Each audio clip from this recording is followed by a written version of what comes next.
And welcome back, ladies and gentlemen, boys and girls, angels and demons and monsters and serpents. This is Brothers of the Serpent podcast, and we are coming to you not live from the 10 by 10 by 10 tangent cube of science, where we are nestled amongst the dusty bones of an ancient seabed high atop the Edwards Plateau. And this is the first not live of 2027. Right? 27, yeah. 2027? Wow. No, is it 2026? Holy I don't even know. Cow. Partied too hard last night. I don't know what year it is.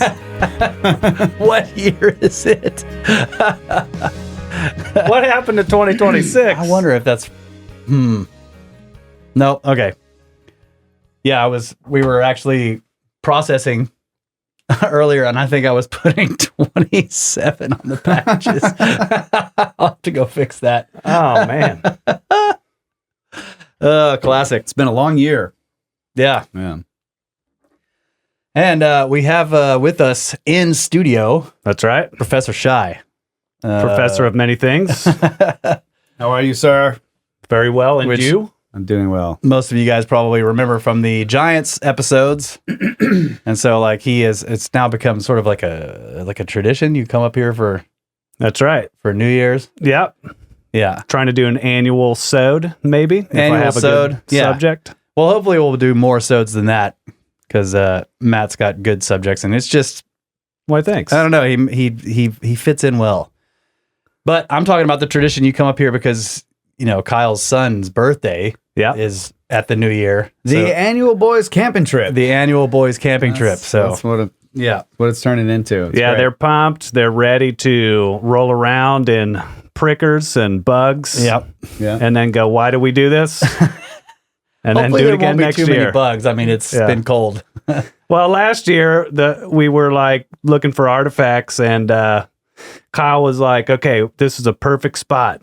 And then we see these little bees flying around, and we're like, "We're gonna be okay with that." Kyle's like, "It's fine. It's fine. They're just territorial ground bees, just one of them." And then we get a little closer, and just all these bees start coming out, start stinging Kyle, and he's screaming Oh, you got stung? Screaming Oh, like no. a little girl. And then all the boys, I mean, they're all screaming like girls over these teeny little bees. They were little sweat bees, but I thought it was a fly. I was like, this fly is like getting real mad because I'm blowing the leaves out of the way. And he's like, he keeps hitting my hand. And I'm like, dude, what is the deal with get this off me. fly? I've never seen a fly like this. And then he stings me, and I was like, oh, drop the blower, run. The blower's running. Yeah, it's still running, and then we come back and we snag the blower and we get out of there. And Matt is like, "What? We're gonna let this tiny bug stop us from right. getting arrowheads? No!" Yeah. And so we're like, "All right, you go back." So we get some bug spray or I don't know what, Send me in there. and Matt's like, "I'll do it," you know. And so me and Matt start walking up, and then one of the boys starts following us. I think Soul. And Matt's like going up there.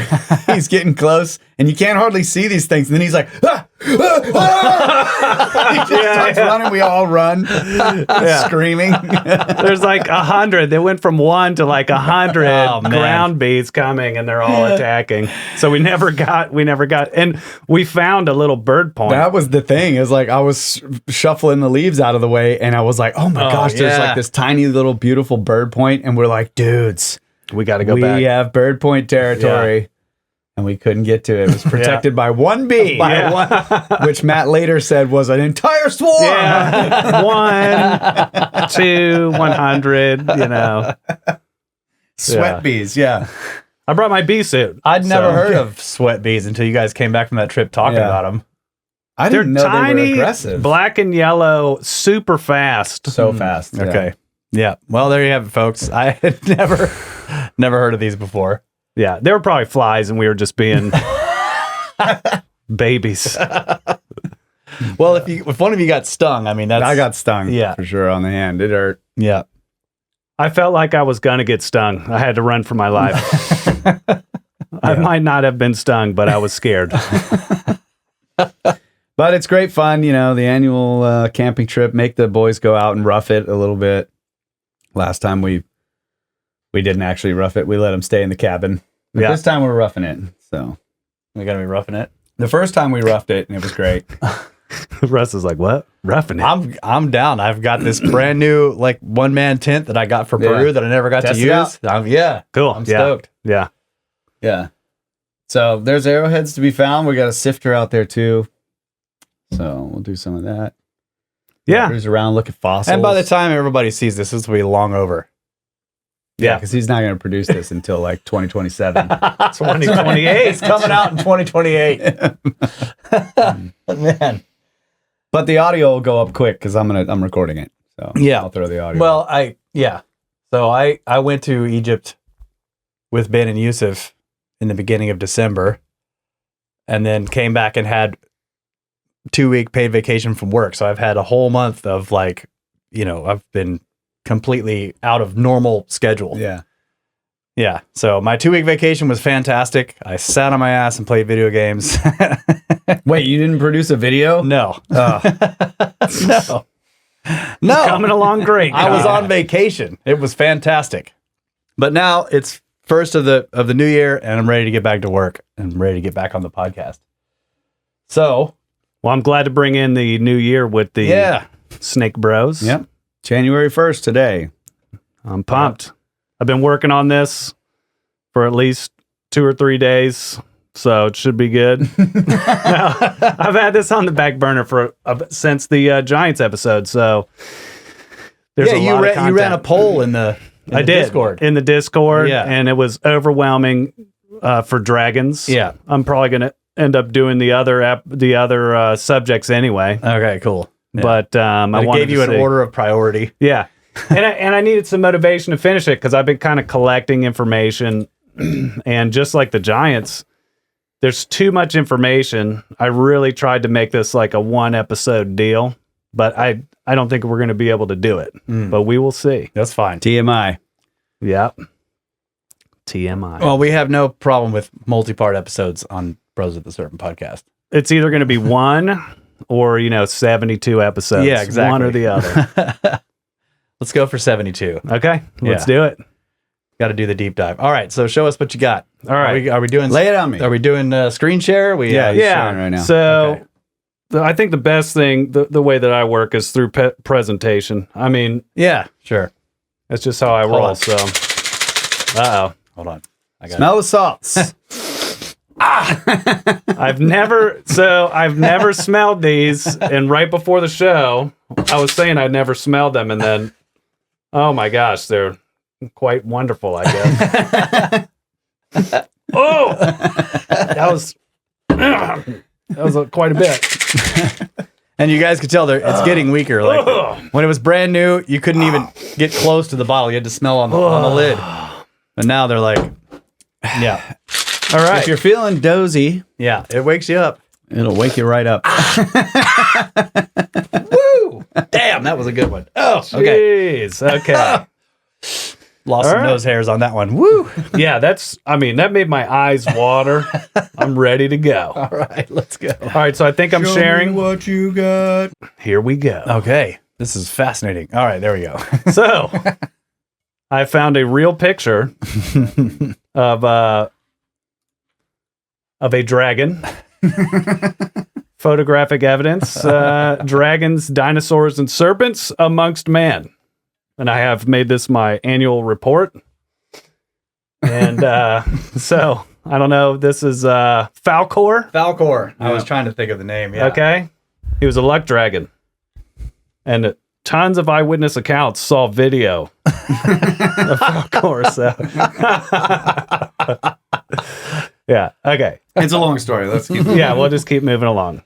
So what I did is I tried to compile. Now this is incomplete, but all of these pinpoints on the map are myths of dragons and serpents BC. So I even I'm working on a map for after the AD.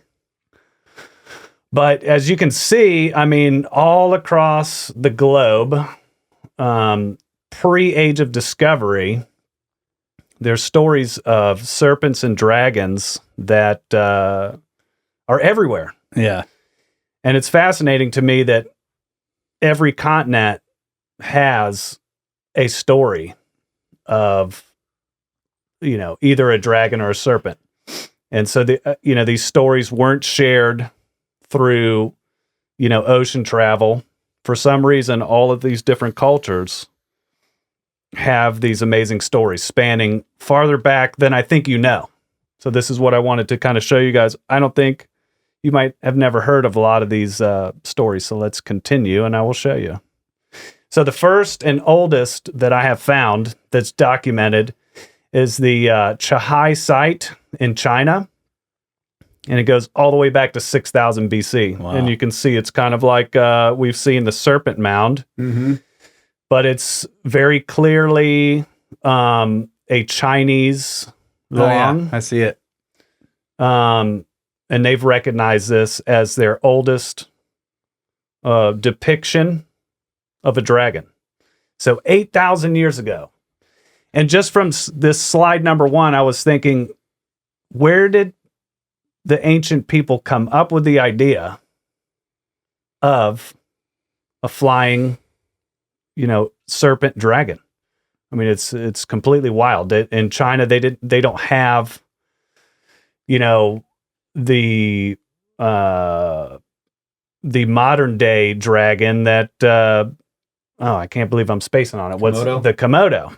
So, where are these people coming with this idea that they were given of the ancient dragon? So there's a few other pieces in China. From what I found, that China is definitely the first civilization to start depicting dragons. So, excuse my pronunciation on some of the Chinese language, but the Xinglangwa culture, different culture around the same time frame, 5,000 to 6,000 BC. They started making these zoomorphic sculptures, combining pig heads with serpentine bodies in grave sites and burial mounds. So they were already idolizing and creating this imagery of the serpent. And it's kind of cool how the hog head, looks like a dragon skull. Anyway, so hybrid beings representing ancestral connections. Yeah, there's also some hybrid being stuff going on. A lot of cultures actually, instead of it just being just lizard-like, there's tons of different heads, and whether it be hybrid human, serpent, or multiple animal, is pretty wild. And so here's a clamshell mosaic that was in the Yangshao culture around 5,000 BC. So a third completely different culture, and creating a mosaic that is a beautiful image of a Chinese dragon. Yep. 6,000 years old. So this type of imagery goes, at least for me, way farther than I ever imagined. I mean, this is ancient stuff. So, what do you think about that, guys? Well, if you think about the possibility that it's connected to cosmic events, that the serpent was a comet, Mm-hmm. and that's why it's breathing fire, because either the tail of the comet or impactors being fire-breathing serpents, essentially.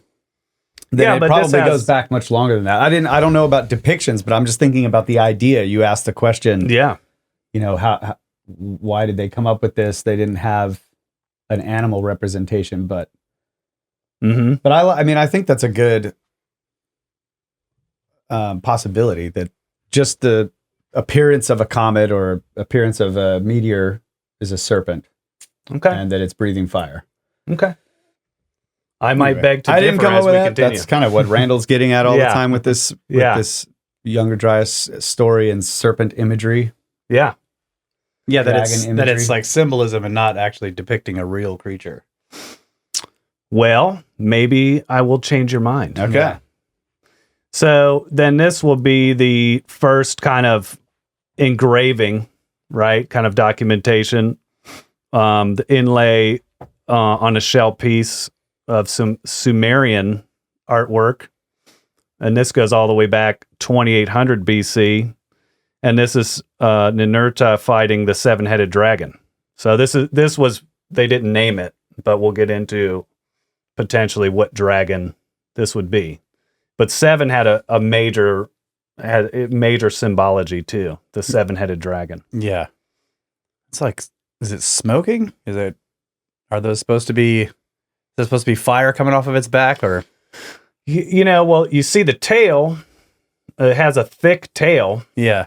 And then it has almost like leopard spots, like or it's this could be plumage or scales. something. So I was thinking, like a sail on the back. a sail. Yeah. Yeah. And then a seven-headed is like a hydra. Yeah. Right? Yeah. So the seven-headed dragon goes way back. So I thought that was kind of cool. And we'll see the number 7 go across cultures. And then just to tie that in here, this is not in complete chronological order, but also Sumerian would be the Usum-Gal. And here's the first language writing of dragon, which is 3000 BC. And then I break out Gal means big and Usum meaning serpent. And then, this is the Mushusu is on Ishtar Gate. I have that on the next slide of Babylon. And that was made in 600 BC. What is the rest of the tablet saying? Because, big serpent Well, can mean other things. it can. So there is depiction of big serpent also meaning, is a kingly title. So they would give some of the ancient kings, Usum-Gal, and then the king's name. So that's true, but this is specifically the entomology would be, it's like massive Etymology. serpent.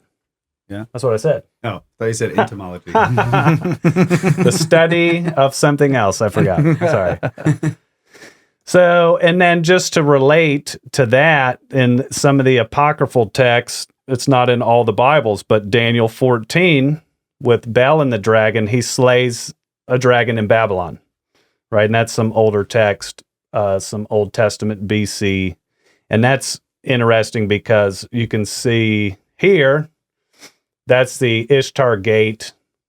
And I think that's just a really great, beautiful design. Yeah. Clearly a serpent, serpent head. It's, scaled serpent head, but legs like a horse, or Yeah. Yeah. An interesting, like horse-like tail or something. Yeah. So,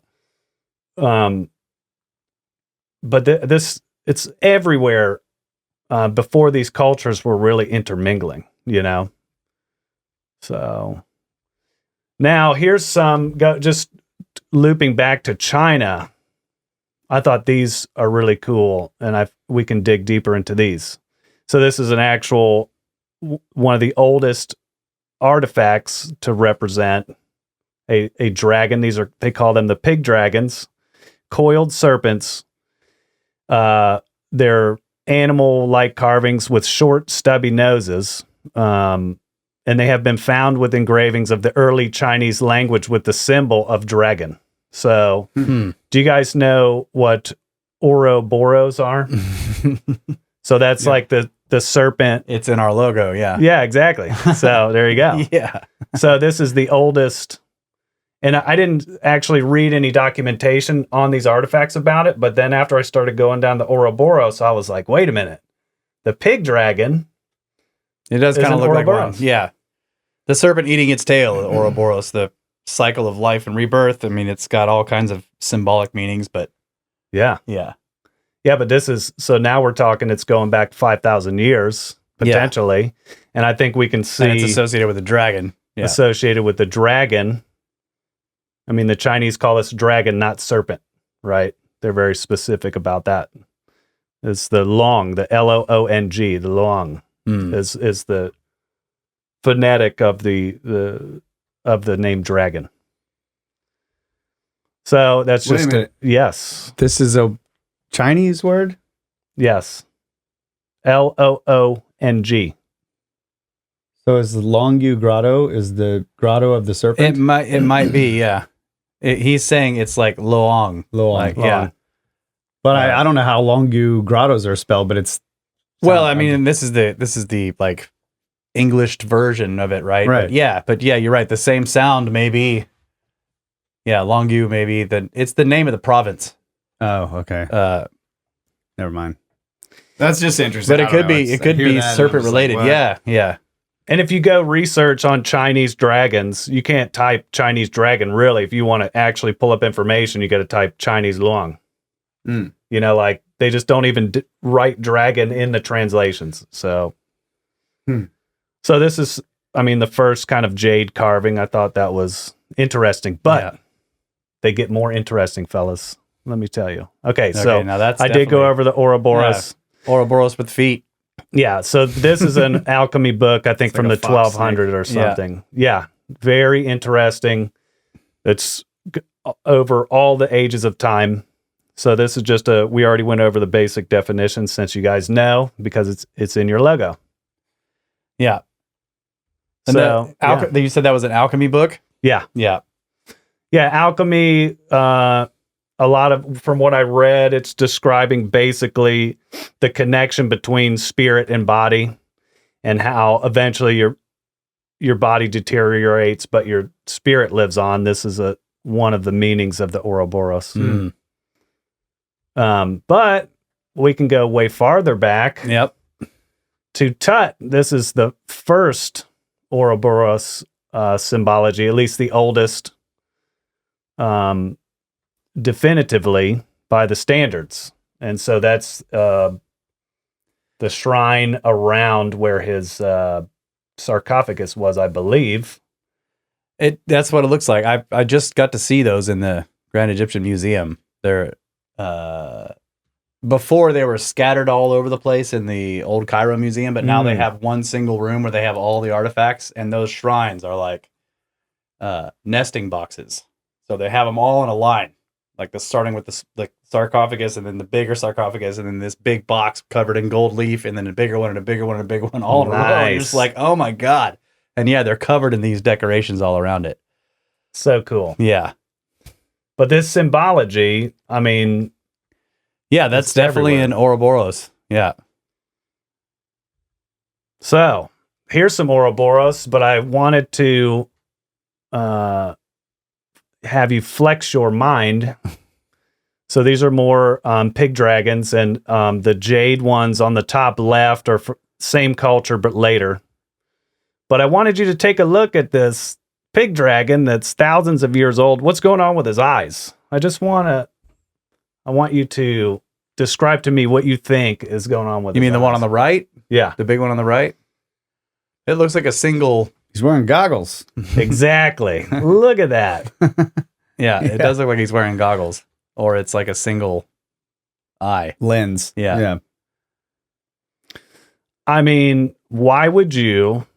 And I didn't actually add this slide because there's too much going on, but this same culture did anatomically correct animals in tons of their other sculptures. They did have zoomorphic sculptures as well, but what would drive someone 5,000-6,000 years ago to make eyes look exactly like some snowboarding goggles? Yeah, I don't know. That is wild.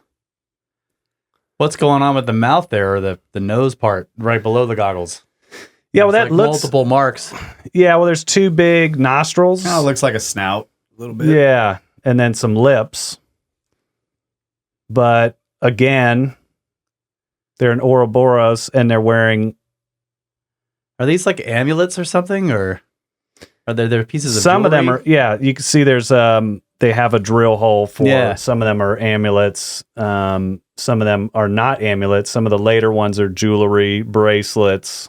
Yeah, they're really beautiful. They are beautiful. They have tons of cool artifacts, such as these. These are the same Whoa. culture, which is...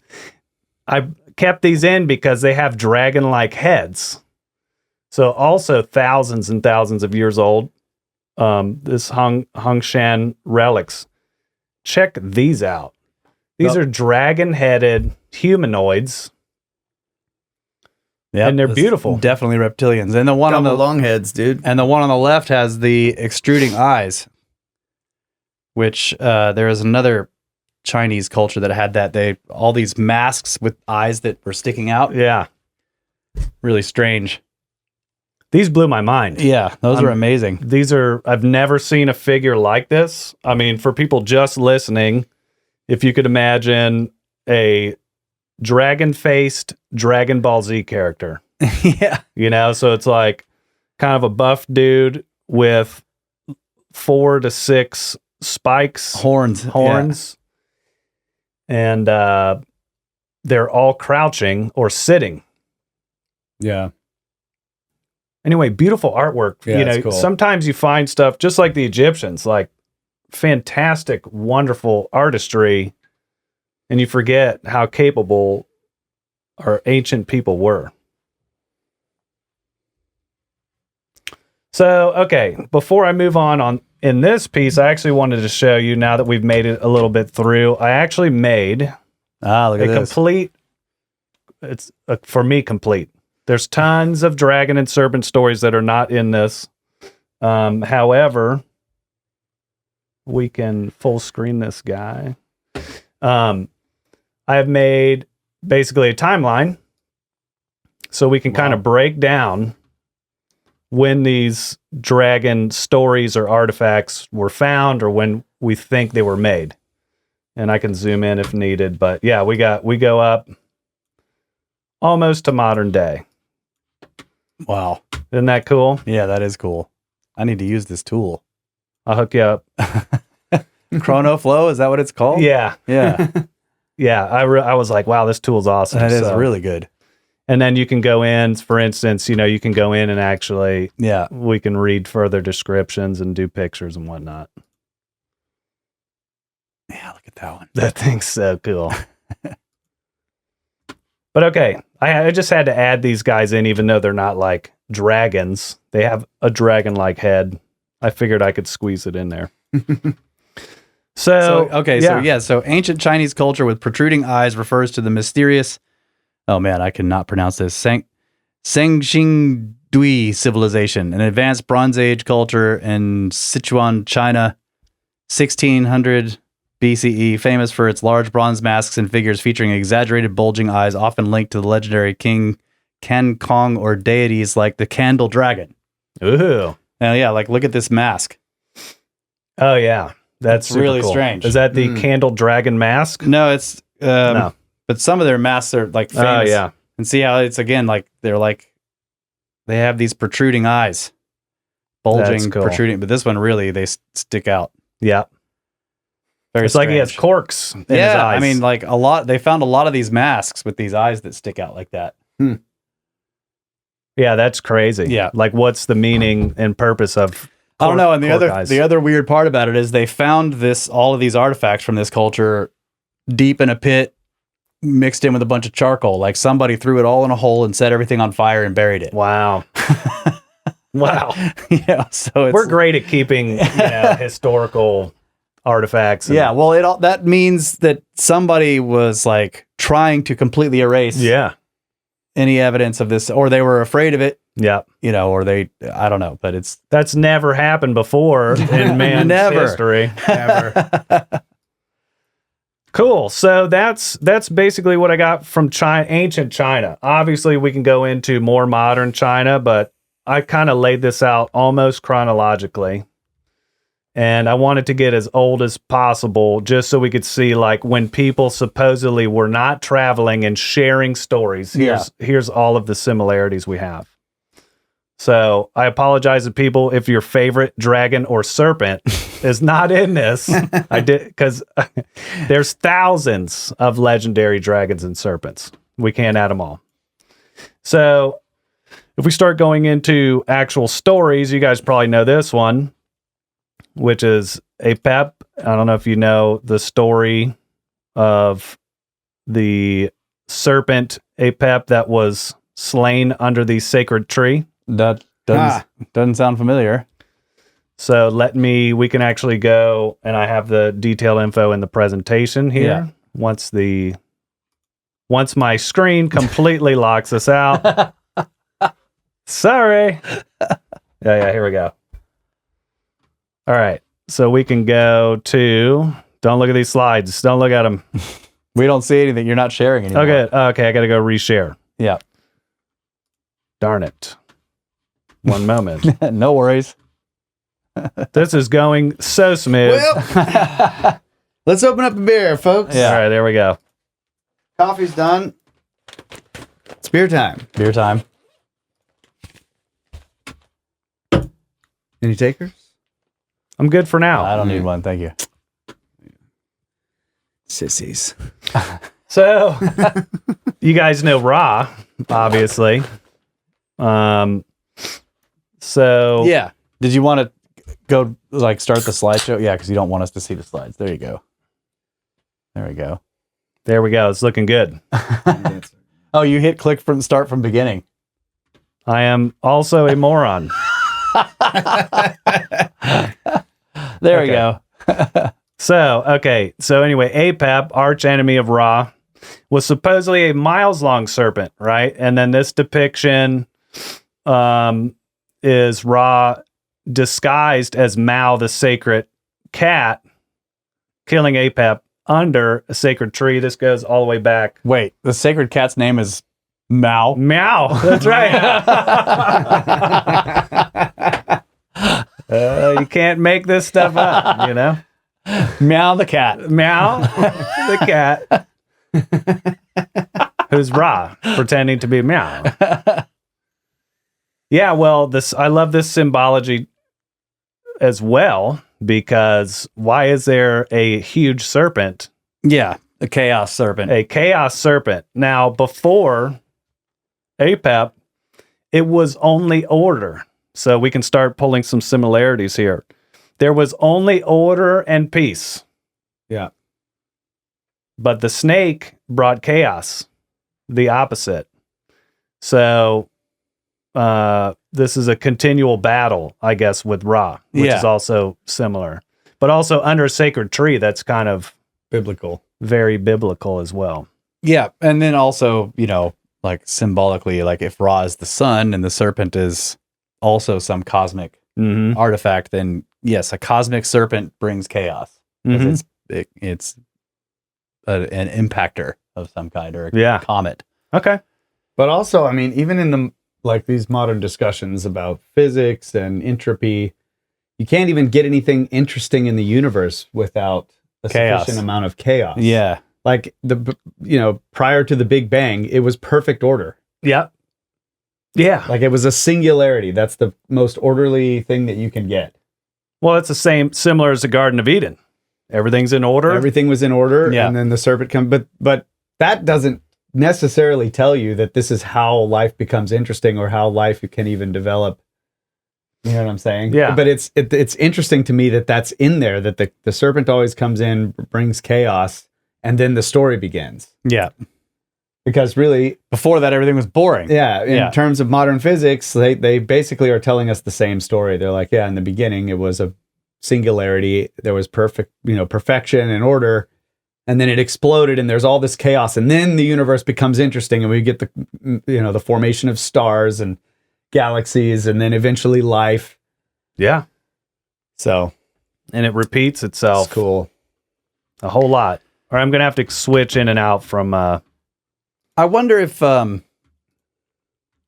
this, again, I'm thinking of this like the serpent and the sun. If Ra is the sun and the serpent is some impactor, well, the sun can kill a comet by absorbing it. Yep. So maybe they're seeing a comet getting closer and closer, and they're like, "Oh shit," But then one day it goes behind the sun and it never comes back out. Yeah. Or Because- yeah. I don't know if you could see it. No, I'm just saying like No, I got it's getting closer and closer to the sun side, and then it just never shows up again. You might assume that the sun has done something to it, and we know that. Like we had a comet a few years ago that when it went into its closest approach around the sun, it just never came out the other side. Presumably, it impacted or was completely disintegrated. Mm-hmm. on its closest approach. But it specifically says the arch nemesis, like this That's greatest true. enemy of the sun, Yeah. which is interesting. What would that be? I guess if they witnessed some kind of bombardment, how could you even see that with the naked eye? Like something actually colliding with the sun? You couldn't, yeah. But if unless they were using lenses somehow. yeah. But They're using the goggles from the pig goggles. dragons. Yeah, pig dragon goggles. Mm-hmm. Yeah. But also, I guess, I mean, I don't know how you would know this is what was happening, but and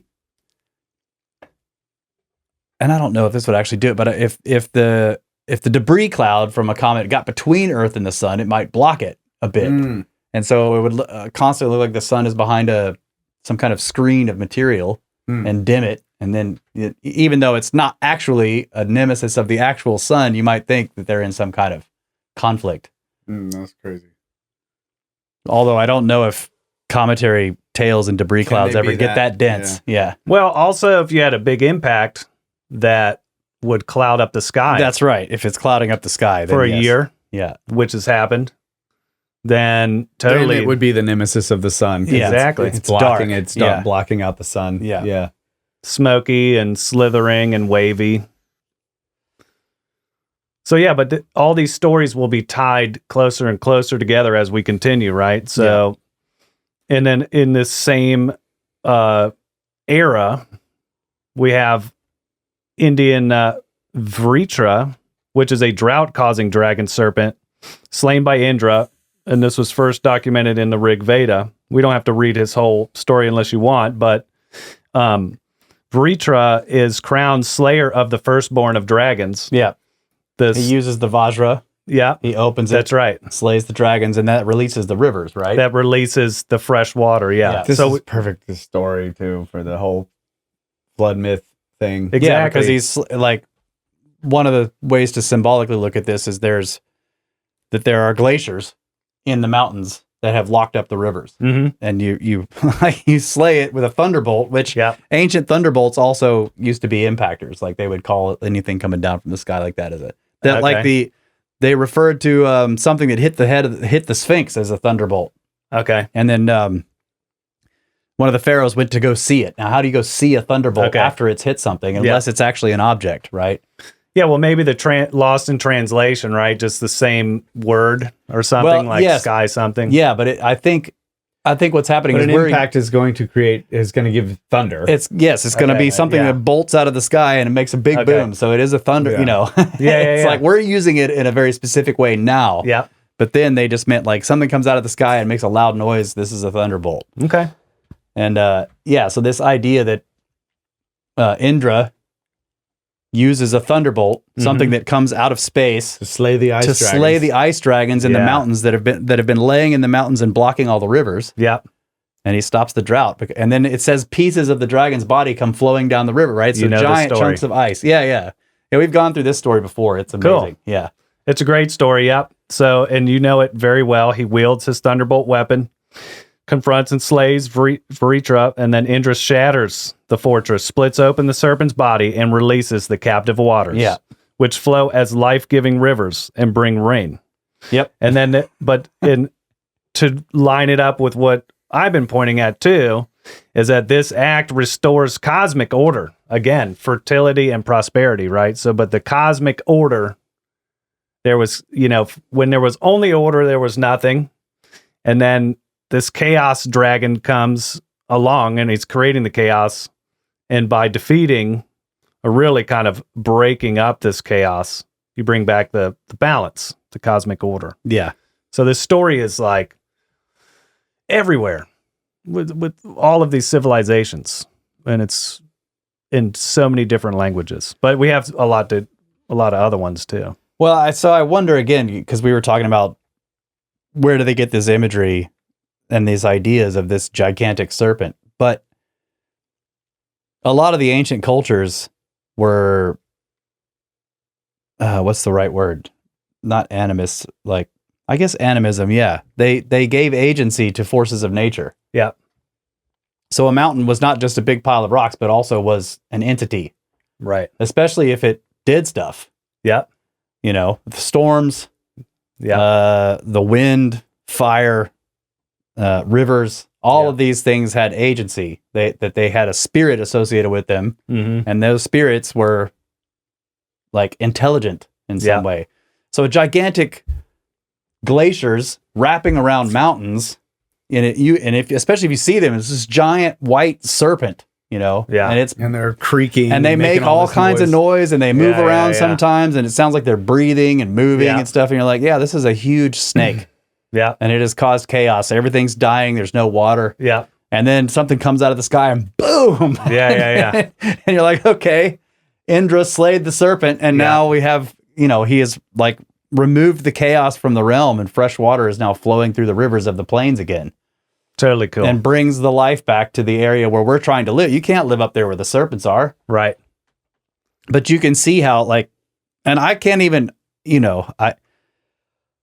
there's the modern idea is like, of course this is ridiculous. We know what a glacier is. Right. But who's to say that they're wrong? How do we know that the glacier doesn't have some kind of agency, or that the forces that cause it have agency? This is, I think, philosophically speaking, this is as good an argument as any. You can argue that it's all dumb forces, but you can also argue that they're not dumb. Right. And neither one has any more proof than the other. Right. So maybe they are actually serpents, giant, like that they have consciousness. Well, that brings me back. And the sun, I know I brought this up on the last podcast we did with Jason. Is the sun conscious? And if if something like that in the universe has consciousness, right, and it's complex, like it has all these magnetic fields going around in it, it's got all this. Yeah. It has more complexity than our brains do. Right. Why shouldn't it be a conscious entity? Ra. Yeah. Well, and that brings me to all hail Ra. All hail Ra, slayer of serpents. That brings me to the story of the natives that they were looking upon the ocean and couldn't see the ships. And they were just saying, we just see mountains, right? And then the shaman or the wise elders were like, no, this is something moving. But because they've never saw it and didn't give it agency, they didn't know that the ships were coming to shore until they were really close. They actually had cognitive dissonance just related to your giving things agency. Maybe because we have such cognitive dissonance, we don't have spiritual encounters like some people have, like ghostly apparition encounters, whatever, spiritual encounters. Some people, like, we're literally not able to see the actual agency of some of these events or something. I think, if you're predisposed to not see any agency, then you won't. Yeah. That'd be wild. So we're all just ignoring the giant dragon serpents on top of mountains. Like, right. That's just some snow. Not a big deal. Yeah. And the dragon's going, I just caused an avalanche. Yeah. Destroying thousands of you. What's your problem? Don't you see me yet? Nope. Yeah. Yeah, and in that story about the natives looking at the ships, it required a shaman, somebody whose entire job, his whole lifetime, is spent seeing the unseeable, right? And like peering into the mysteries. Yeah. So he's able to look out there, and he's used to seeing crazy stuff because he's using plant medicines, whatever. Yeah. He looks out there and he's like, no, those are objects, and they have agency, and they're coming here. Yeah. Yeah. Wild stuff. Yeah. And so related to the same people, there's this Hindu I've seen this. beliefs. Yeah. This is Shesha. So this is also a coiled serpent, and Shesha is said to hold all the planets of the universe on his hoods, 7 heads. Mm-hmm. Okay. So here again, we have from a completely different culture, 7 heads. And I thought Shesha was cool because, for one, it coils around the entire universe. So this is another world or universe serpent. And the name means he who remains, because even when the world is destroyed at the end of each kalpa, Shesha is still there and then helps So he's outside the destruction cycles. Yeah. So I don't know if you guys know what the kalpa is, but it's like the Buddhist or Hindu where like civilization's completely wiped out and they start all over again. It's like the worldly reincarnation. Is it similar to the yugas, the yuga cycle? Like it goes around and we go through these multiple ages and there's a destruction between each ages. Yeah. Yeah. So that's it's a kalpa. Okay. So yeah, the coiling of the serpent also is like orbits. It is, yeah. And it's counterclockwise as well. It's a counterclockwise coil. You're right. It is a counterclockwise coil. So this is actually like a diagram of the universe. A diagram, the 7 planets going around the sun. Dun, dun, dun. So then where did this knowledge come from? Yeah. If we didn't know. That's such a great imagery for the process. I love that. Isn't that cool? All the planets of the universe on his hoods. Yeah. So there again, we have another, and this is in the Puranas, which comes later, but than the Veda, but much more detail on Shesha. So, and like I said, I didn't dig deep into all of the serpents because there's a lot of serpents, boys. We could just have an episode on Shesha. And we already did the APEP. Mao. With Mao. Mao. I kind of tied these guys aren't exactly chronological because I wanted to show the Tiamat in this representation in 900 BC, which we can go full screen here. So Ninurta's fighting Tiamat. Look, he's got the Vajra. There you go. Mm-hmm. So holy shit. This is, again, Tiamat is not always displayed as just a serpent, but this is clearly a dragon. Yeah. With horns.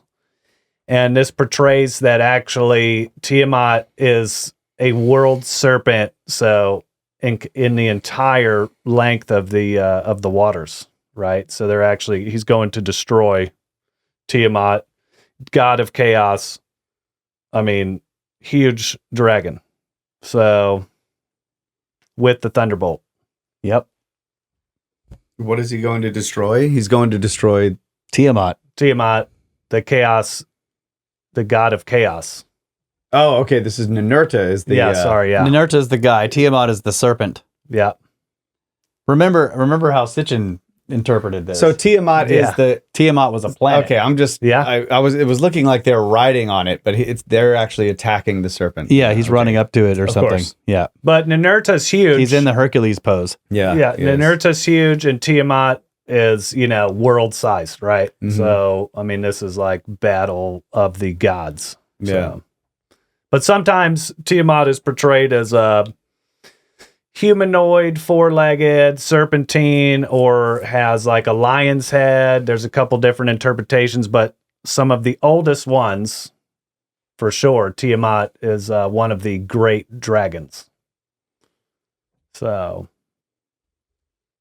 and then here I have some other pictures here. This is a more modern portrayal of Tiamat. See, there you go. It's got is that Assyrian? Yeah, exactly. The Assyrian Tiamat representation.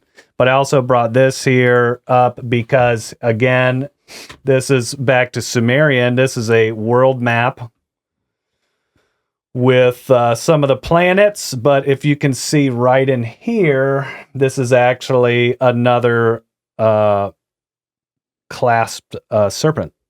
So here's Tiamat actually clasped around. Circling the entire thing. The solar system. Mm-hmm.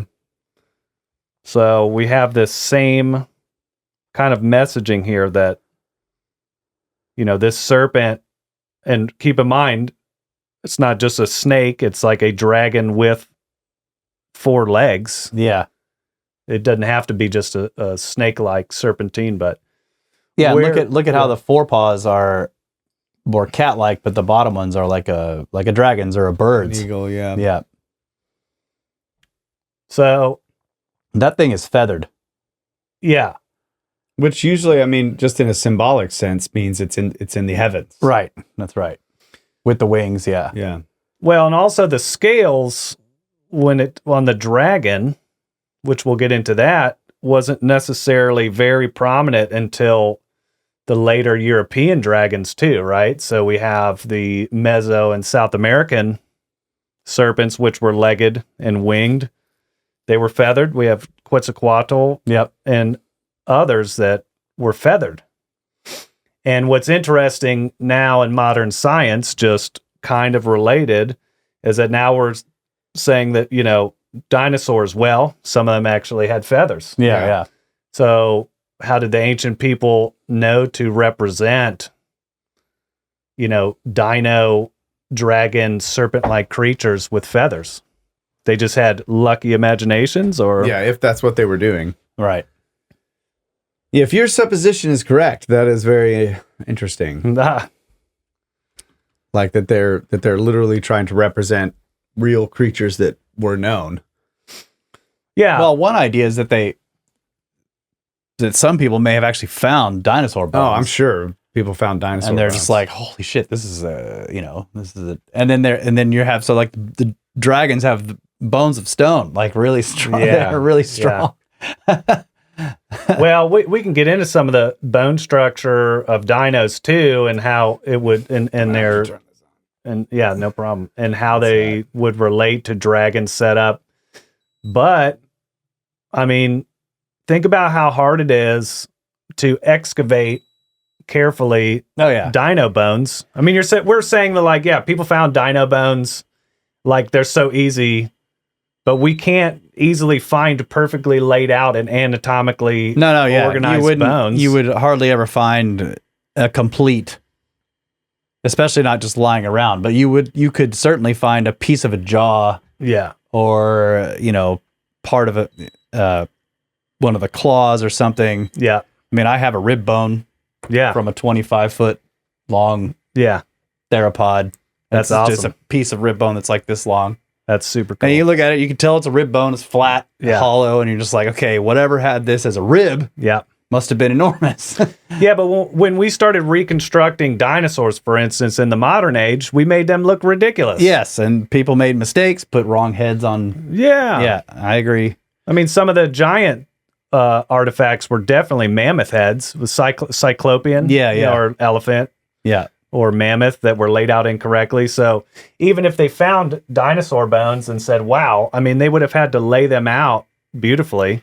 Well, I think what I imagine happening is you find a part of a head just sticking out of a rock. Yeah. And it's way up there on the cliffside, and you're just like, oh my God.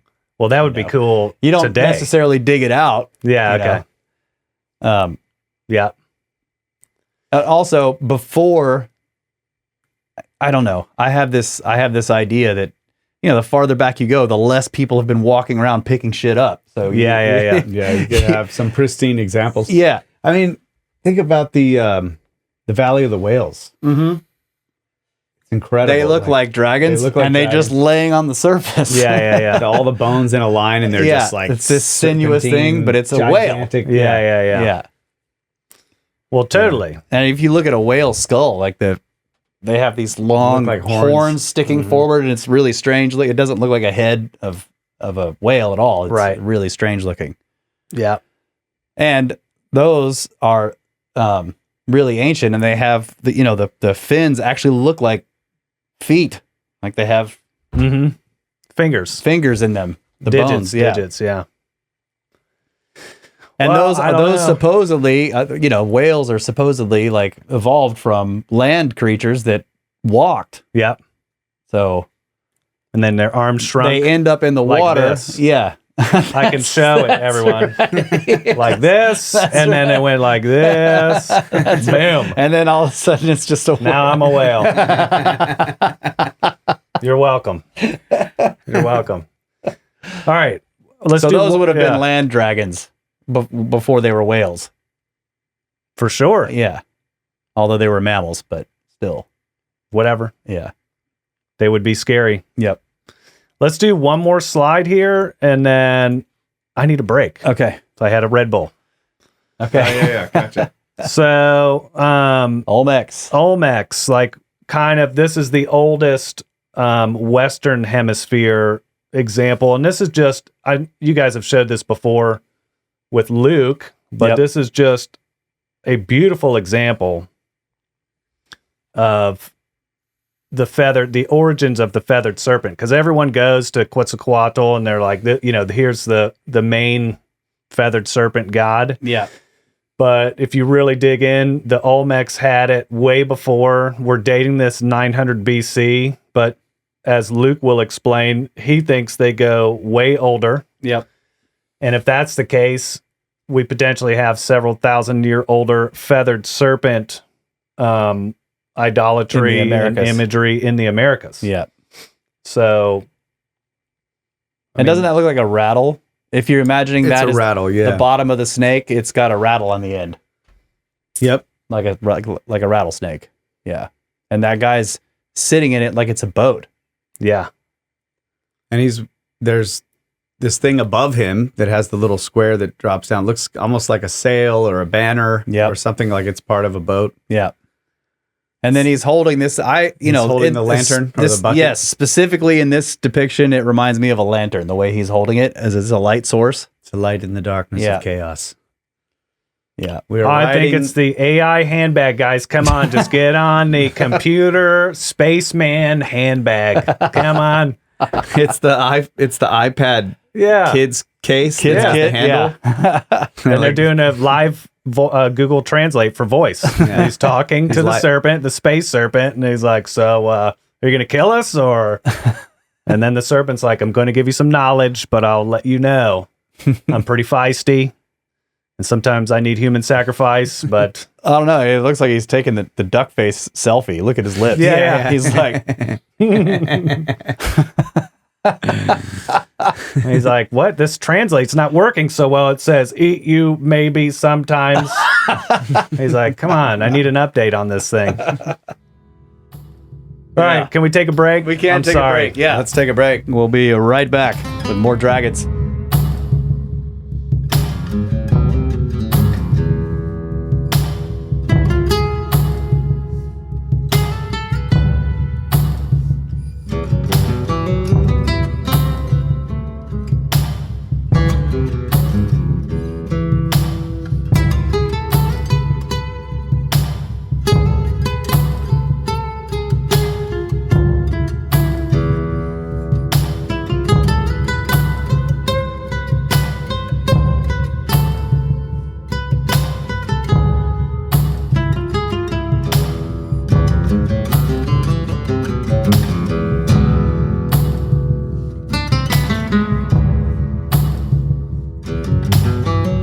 And we're back, ladies and gentlemen. Cheers to all of you. Happy New Year.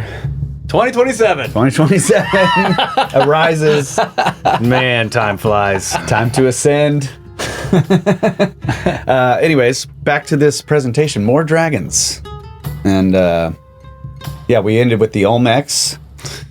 Yeah, so this is what I believe and others believe to be the origins of Quetzalcoatl. So we're going to move right along to the Temple of Quetzalcoatl in Teotihuacan. This is dated at 100 BC, but, I don't know if our dating of all of this Mesoamerican stuff is accurate. No one will probably ever know. But anyway, this temple's pretty amazing, and this was the first structure that we know of that was dedicated to the feathered serpent. And you can see on on the left and the right, there's a bunch of depictions of the feathered serpent. Yeah, serpent heads, yeah. Just- Kukulkan is also a feathered serpent. yeah. They look like they're coming out of a flower or something. Yeah. They do. Well, then, if they're not feathers, you're saying that they kind of look like they're coming out of something like a plant, like being born. Yeah, almost. I mean, it just makes me think of the flower of a plant or the bud of a plant. That, Yeah. Now I'm starting to think of the psychedelic aspect of this serpent and all that. Oh, that's interesting. I mean, it's a fact, really, with mushrooms, for example, psychedelic mushrooms, like the visualization of mushrooms is like very serpentine. Everything is sort of wrapping around and Yeah. doing like this coiling and What about ayahuasca? I've never done that. I don't know. No but I've idea. heard tons of people talking about, animals emerging from plants and intertwined with the vines. Yeah, and serpent visions and ayahuasca. But this is too. also Mexico, like the Anita muscaria mushroom, the cactus. Yeah, I don't know. So it may be a bit of both. Totally. It also could be a sun imagery. Could be sun, but it's just it looks like leaves. Yes, like it petals. does look like petals. Yeah, yeah. Cactus definitely has little blooming flowers. That's true. Yeah. So, and just some of the imagery and the folklore of Quetzalcoatl was that he was actually the god of wisdom, learning, and intelligence. And that's also a recurring theme across the world for thousands of years, is that the serpent was wisdom. Yeah. Mm-hmm. So, I mean, just so many connections. It's as if the entire world, the entire ancient world, agreed that serpents were the intelligence, which is also the chaos. Yeah, they were associated with knowledge, with intelligence, and chaos. Yeah.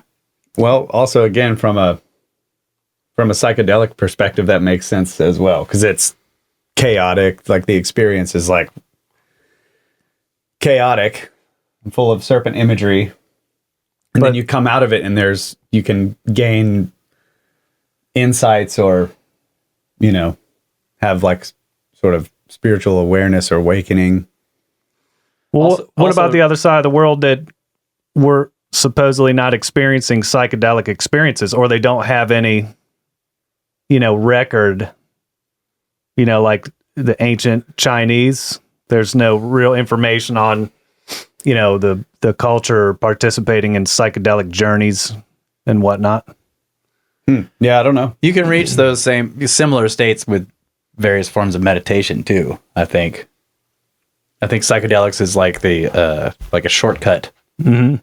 Now, obviously, those states are not. They're not the same, but they have similar experiences. I've heard people say that 30 minutes of super breathing, you can release DMT. Just breathing properly, you can. Yeah. So that and would then be there's the same experience. the ritual dance. Okay. What was the name of it? They would spin. Oh yeah, for like hours. Yeah. And you get into the same kind of trance-like altered state of mind, and I forgot what culture that was, but yeah. I can't remember what it's called either. Yeah, slipping my mind right now. But look also on his back, it's waves. Like they're also associated with water, this deep water. Well then, let's What are you guys laughing? I missed it. Because I was like, well, yeah. I'm laughing because it's like, if a couple of guys were like tripping hard and one of them is an artist and he's looking at his buddies, like he's sitting on half of a cat looking at that serpent in his face. Yeah. Looks crazy. He's wearing a clown hat. It's just, he's drooling. His eyes literally bulging from his head. He's just like, bro, you look crazy. There. Don't move. Well, okay, so The snake is wearing light bulbs for you. yeah, those definitely look like light bulbs. He's got light bulb nostrils. And an earring. Don't forget the light bulb earring. Yeah. And even the snake got snakes on it. Yeah. Bro, there's snakes in the snakes. Yeah. Where's the other half of the cat that you're sitting on? Yeah. Meanwhile, it's just curled up in a ball. And he's sitting on a jaguar. Yeah, it does look like part of a jaguar.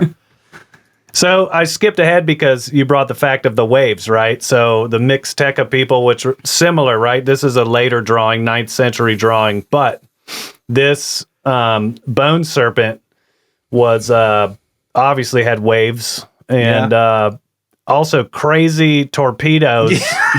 He's carrying warheads. So, but check this out. What's crazy about that pre-warhead invention is that this particular bone serpent was the cause of tsunamis and destruction under the water.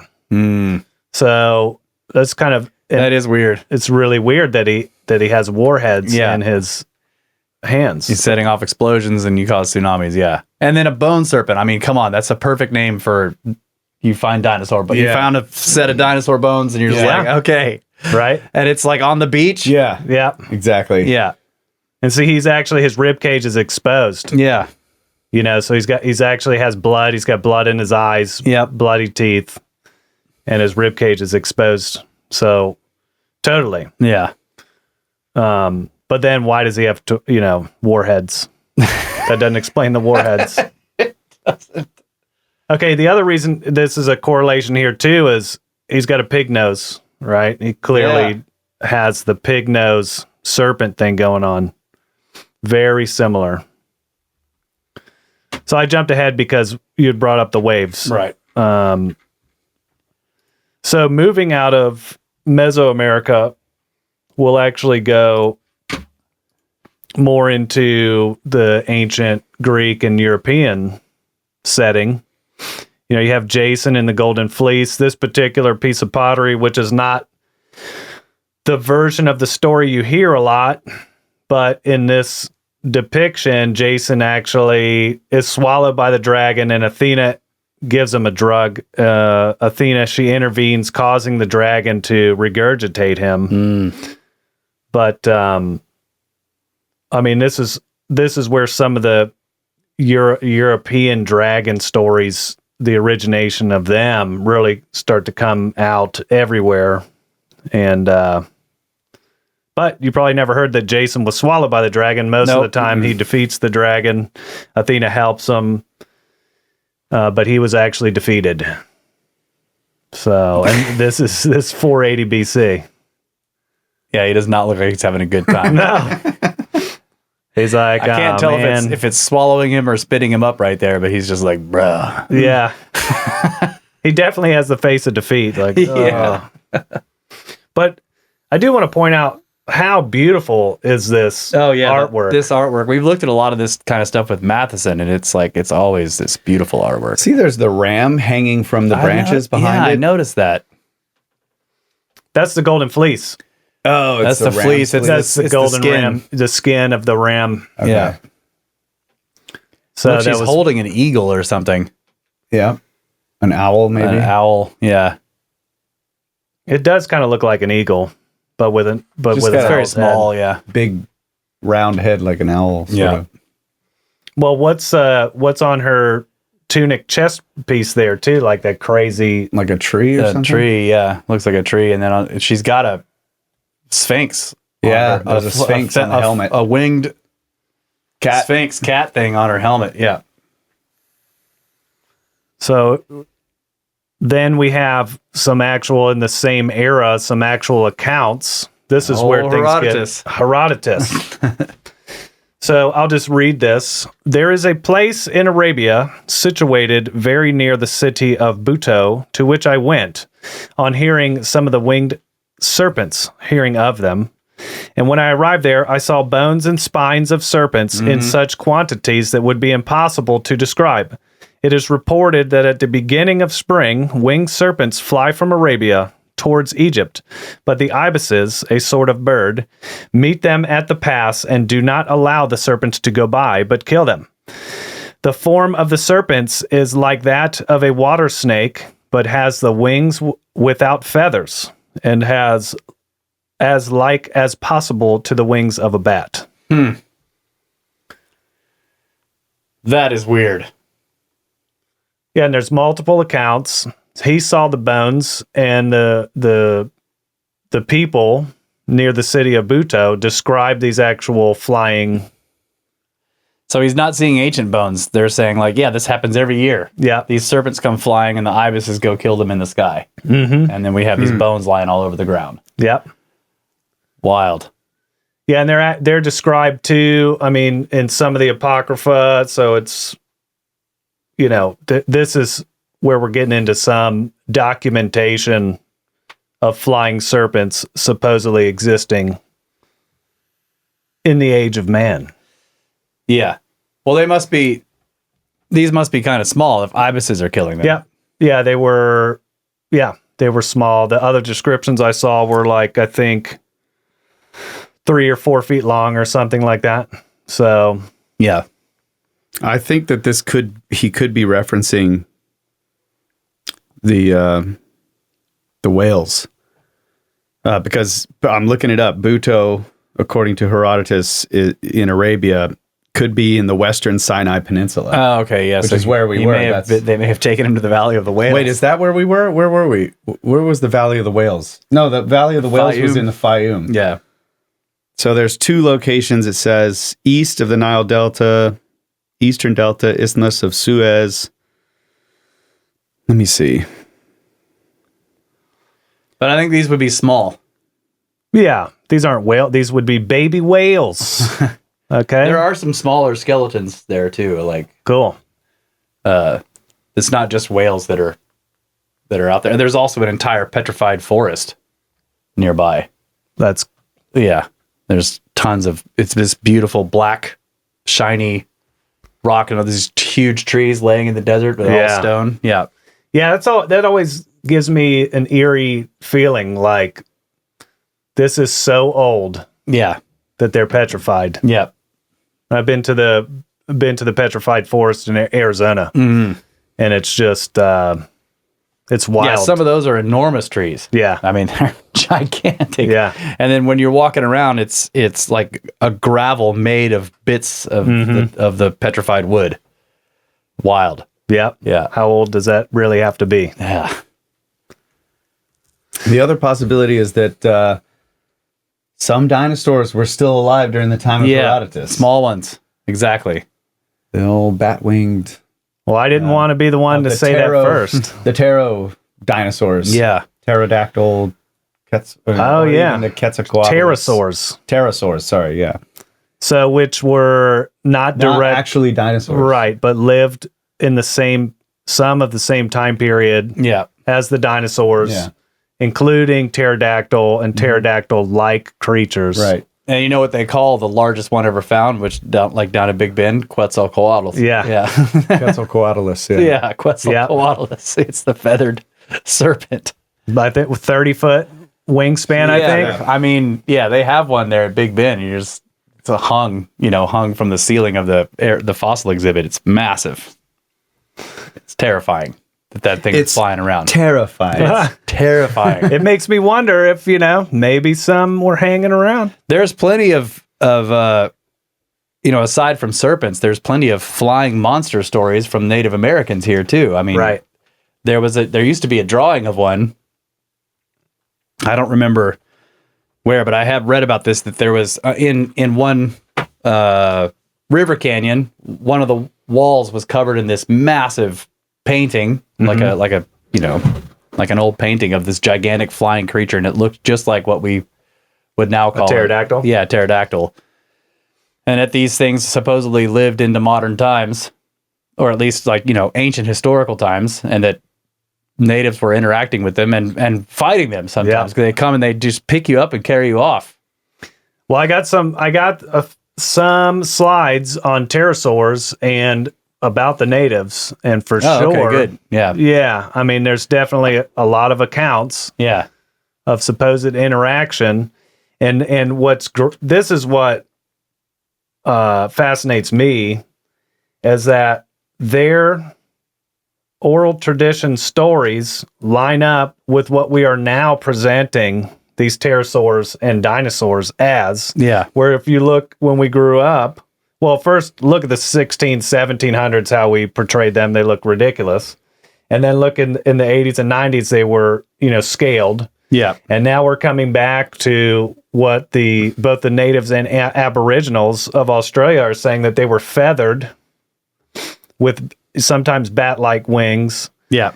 And they have basically their stories are more of an accurate representation of what we now believe that dinosaurs and pterosaurs look like.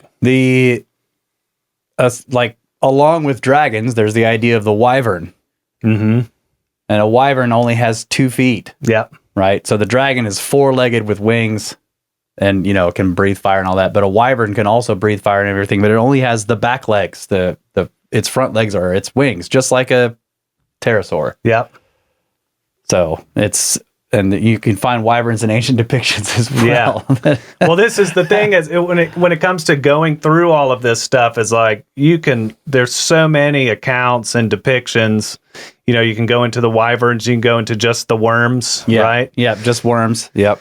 And then, you know, where worms typically are poisonous and don't breathe fire, right? And then and then wyverns, and then the serpents, and then the Chinese dragon. Yeah. Right, you can go just into the history of Chinese and Japanese dragons where they're more floating, mystical, very tiny long, limbs, sinuous with tiny, very short, stubby legs. Right. Yeah, you could spend bearded. Sometimes, a lot of times bearded. So, but we're not there yet. So, getting back into the between the 5th and 2nd century BC. So, this one, maybe some of you know this story.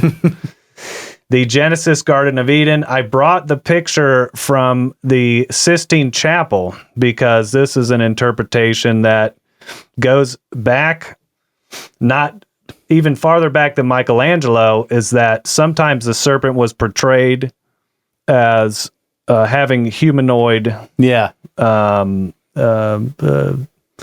characteristics. So a lot of the older text, I'll just go through some of my highlights, actually spoke to Adam and Eve, was able to walk and hand over the apple, as portrayed even as recently as in the Sistine Chapel. And then in some of the now edited modern Bibles we use, but before that, God, the serpent had legs, and God's curse was actually the removal of them. So here's the quote: "Because you have done this, cursed are you above all livestock and above all beasts of the field. On your belly you shall go, and dust you shall eat all the days of your life." So this implies the change. I'm pretty sure, because it also is like, from dust you came, and to dust you shall return. We are the dust. Yes. So dust you shall eat. Yep. Yeah. So enjoy eating my people. Also, it looks like Eve did not skip arm day. That's what I was going to say, dude. I was like, she's ripped. Look at that bicep. Yeah. Maybe he only had a male model that day. He's like, can you stand with your arm? Look at that tricep. I know, really. dude, seriously. Double layered tricep. And the forearm just puts all of our forearms to shame. Clearly, I need to hit the gym. I'm not even showing mine on camera. So, yeah, but I mean, obviously Michelangelo is pretty easy to say that his artwork was beautiful. Oh yeah, clearly. But anyway, I didn't want to dig too deep into this, but some of the older text for sure is interpreted that he was upright, and then even in some other texts it gets even weirder that the bottom half was of a camel and the head of a serpent. So, which, if you look at some of the Assyrian depictions of the dragon, it's like, I was saying horse legs, but you could see that those were legs of a camel. Yep. There's definitely connections with all this stuff. I love it. And so this is what I was telling you in the break. Like, I want to have this light bulb connection with everything, but we're not going to get there. Otherwise, I would be like some super famous researcher. Sorry, I'm not. But yeah, there's definitely something there. I'm going to make the meme chart when I get home with all the sticky notes and the yarn. Okay, good. And I'll let you know when I have it all figured out. What's the conclusion, Matt? Yeah. We're not there yet. But I'll let you know. Okay. Yeah, just don't drag this on too long. Come on, guy. You said it was okay. Get it? Drag on. Drag on. I would have got it if you would have said, let's not drag on. All right. Genius. Okay, so here's some other connections, though. I mean, the serpents and dragons that brought knowledge. We just talked about the Garden of Eden. The python guarded the Oracle of Delphi until Apollo slew it. Sorry for my typos. But that's when basically he took control of wisdom. We already talked about Vritra held back the knowledge and the water. So the water also symbolized the knowledge, fertility, and everything. Then once he was defeated, the knowledge was released. And then we haven't gone over Sigurd yet, but he slays Fafnir and gains wisdom while able to hear birds speak. Now that one you can easily see. Yeah, the language of the birds is this lost, the language of alchemy, right? This lost symbolic language. So you slay Fafnir, you slay a serpent, you gain wisdom, and now you can understand the language of the birds. And how he actually gained it was that he puts his thumb in the heart of the dragon and licks his thumb. And once he actually consumes the blood, then he didn't know what happened, but he kind of goes, wait a minute, I'm actually listening to conversations of the birds. But there's a lot of correlations that serpents and dragons bring the knowledge. So keeping within the European and Roman times, Regulus, and this is an actual supposed historical documentation of defeating a 120-foot serpent, and it was at the Capitol Hill for 100 years, the remains. And I'll read the story of that. The serpent of the Bagradaz River in Africa was of such size that it denied the army of Regulus access to the river. Many soldiers it seized in its enormous mouth and crushed to death not a few of them with its whirling tail. It could not be penetrated by the missiles thrown at it. Finally, they attacked it with many stones launched from ballistae from every side, and it was brought down by the weighty blows. And this was, like I said, actually documented, and then they brought the bones to Capitol Hill, where it supposedly was on display for 100 years, and then I forgot which war they were lost. So it's always lost, okay? Yeah. Well, it was lost. Regulus. Mm-hmm. They were just normal guys. They would Regulus. This regular army of Regulus. They frequently went to seize small cities. They were Regulus. Maybe they had a lot of rules. Regulator. They're regulators. Yeah. But that is interesting. You wonder if could it be like a crocodile or something? They just never encountered one. Well, okay, so let's talk about that. I'm glad you said that. So, an alligator, crocodile. In this time, they had also in the same documents, which I didn't bring all of this with me, but they described crocodiles. Okay, yeah. Pythons, constrictors, which, and if you read the whole details, and for sure, this was not just any ordinary snake, which only went to 30 feet long. This was 120 foot long serpent. Yeah. So but notice they don't depict it with any feet, so it's like a... Well, this is also a more modern... this is not 256 BC drawing. Okay. Right? Yeah. So, but the descriptions vary. So I went to the oldest translation, right? Because we can get into this whole when they redid the documentation, it's much more detailed, but I didn't want to get in to that. Then all of a sudden it had feet. So I wanted to stick with the original documentation of it, because people definitely manipulated stories of history. Mm-hmm. So I tried to always stick to the source. So they were in Africa. That's what I said. Yeah. The Bagradaz River. Modern Tunisia. Is what Bagradaz River is in modern Tunisia during the First Punic War. Okay. Yeah, they used siege engines to destroy it. Well, they were getting whooped too by the elephants of the Arabian armies that they were utilizing the elephants to just crush them. So they were getting defeated for a long time. I think they had 25,000 soldiers. They only came back with 2,000, and this is all they had. Dude. Yeah, this is all they had to come back was we've been getting whooped, but we did bring you this 120-foot serpent. Yeah, it says the hide was sent to Rome as a trophy. But then later Pliny is like, well, they probably exaggerated the whole thing. These are soldiers bragging. They killed a big crocodile. Yeah. Yeah, totally. Yeah, but that's classic, you know.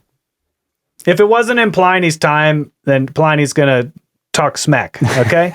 He's going to talk it down. But yeah, Well, I just think historians have been doing that forever. They read some ancient account of something that happened that they can't believe, and they're like, well, they were exaggerating. People are telling tall tales. Yeah. Maybe they fought a little snake, and then you know, they kept telling it, and then suddenly it's William Wallace slays of 50 men. Yeah. Yeah. Well, the funny thing about Pliny, too, is that he also, you know, had all sorts of incredible accounts. Right. He totally believed tons of other stuff, like 25-foot giants. So, but this 120-foot serpent, That's probably, yeah. It was a mere 80-foot crocodile. Yeah, 80-foot croc. So this actually is totally related to giants. Like, think about that. If there's an 80-foot croc, Yeah. I mean, if there's an army of 8-foot dudes that are 300 pounds, Yeah. I mean, they're giants. That's right. Yep. 80-foot crocodile is a dragon, my friend. Yeah, you know I what agree. mean? And Like, yeah. Yep. Yeah, and they're 150 million years old. They're dinosaurs. yeah, Yeah. for sure. Yeah. So who knows? Yeah. There's a lot of stuff going on with it. So we're going to Beowulf. Yeah, Beowulf. The oldest surviving epic poem in the Old English. Beautiful story. I read some of it. Really cool. I highly recommend everybody read it. It's wild. And when you read some of this stuff that we're getting into, you see where all of our fantasy, all of our, you know, Lord of the Rings, Yeah. it all originates from the OGs, Yeah. you know, and this is, Gilgamesh, Beowulf. oh my gosh. Yeah. I mean, these stories are timeless. So, but I will say, I wonder still if some of it could be true as to slaying huge reptilian or dragon-like or serpent-like creatures. I'm not saying that they're just stories, but some of the Arthurian legend stuff and the history of that too, which we can get into. And then Beowulf prior to that, I mean, it does sound fantasy-like, but so do a lot of our myths that we account as history and history that we just dismiss as myths. Yeah. So, I can crank. Oh my! Look at that typo. Beowulf. Beowulf. Holy cow! You want me to read this? Yeah, go ahead. Okay. Beowulf. The Beowulf story, folks. Beowulf bids farewell to his men and sets off wearing a mail shirt and a helmet to fight the dragon. He shouts a challenge to his opponent who emerges from the earth. Man and dragon grapple and wrestle amid sheets of fire. Beowulf hacks with his sword against the dragon's thick scales, but his strength is clearly not what it once was. As the flames billow, Beowulf's companions run in terror. Only one, Wiglaf, feels enough loyalty to come to the aid of his king. Wiglaf chides the other warriors, reminding them of their oaths of loyal service to Beowulf. Now, the time has come when their loyalty will be tested, and Wiglaf declares, and he goes by himself to assist his lord. Beowulf strikes the dragon in the head with his great sword, nagling, but the sword snaps and breaks, and the dragon lands a bite on Beowulf's neck, and the blood begins to flow. So Wiglaf rushes to Beowulf's aid, stabbing the dragon in the belly, and the dragon scorches Wiglaf's hand. In desperation, Beowulf pulls a knife from his belt and stabs it deep in the dragon's flank. The blow is fatal, and the writhing serpent withers. But no sooner has Beowulf triumphed than the wound on his neck begins to burn and swell. He realizes that the dragon bite is venomous and that he is dying. So this is like one of the worms then. We also breathe fire, so. Right, that's true.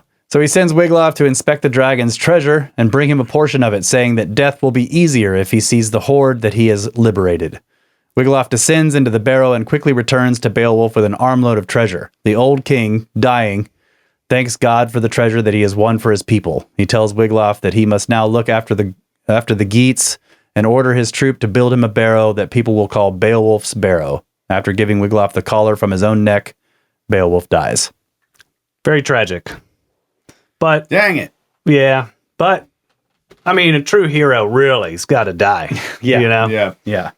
If he doesn't die, then he's partially a hero, like the Vikings. Yeah, they don't want to be a graybeard. Yeah. They want to die in battle. Yeah.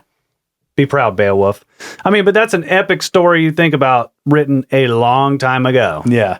And we still use this setting in all of our great stories today. Oh, yeah. Good old Beowulf. How embarrassing. edit this out. Great Totally job, edit. Professor Shy. Thank you. Yeah. Yep. And then we did talk about Fafnir and Sigurd. But this is Germanic. So it's in the Viking legends, but as you guys probably know, it's the Germanic tribes that kind of split off and ended up becoming Vikings and the Saxons, and but this is prior to when we would call the Viking raids established, right? So 400 AD or prior. But again, here's another instance where I kind of told you the story, but he ends up slaying the dragon. Another great story where basically he's a dwarf and that he has a sword that's supposed to be great, but it's broken. And he needs an epic sword created. The sword has a name and it's made to slay this dragon. But then the dragon is massive, so he ends up getting him in the belly as well. And when for some reason, he sticks his thumb into the wound and eats the blood from the heart and gains knowledge of talking to the birds. So another recurring theme. Slaying the dragon. Mm-hmm. Well, and gaining knowledge. Yeah. Or hordes, right? So Beowulf doesn't gain, there's no knowledge there, but there's like this treasure. Yeah. Which can be also, knowledge is treasure. Knowledge is treasure. But it's hard to carry it in your arms. So this Wiglaf guy comes back with an armload of books, and Beowulf is like, excellent. Yeah. Give these to my people. Yeah.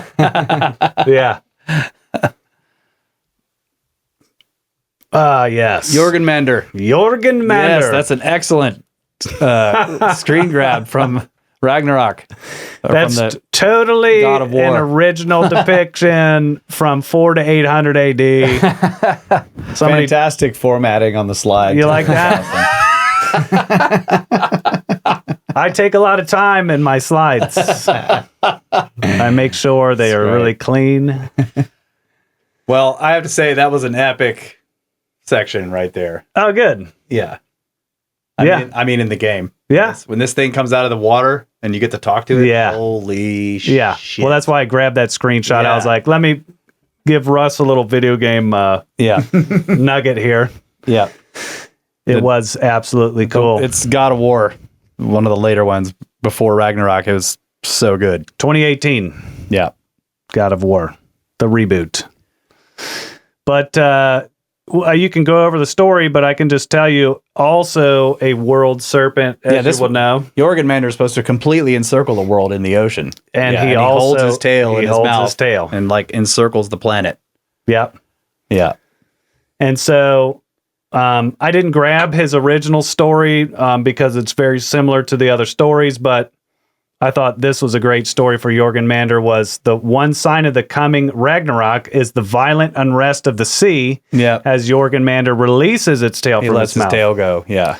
So the sea will flood and the serpent will thrash onto the land. So here's an ancient flood story with a serpent clasping his tail. So anyway, he will advance spraying poison to fill the air and water. Beside Fenrir, it says right here, he's another... Fenrir the wolf, yeah. Right. Has the fire. Yeah. Whose eyes and nostrils blaze with fire and whose gape touches the earth and the sky. They will join the sons of Muspel and confront the gods on the plain of Vigrid. Here is where the last meeting between the serpent and Thor is predicted to occur. He will eventually kill Jorgenmander, but will fall dead after walking 9 paces, having been poisoned by the serpent's deadly venom. Yeah. Thor's final battle with Jorgenmander. Yeah. So that's 400 AD is the earliest. But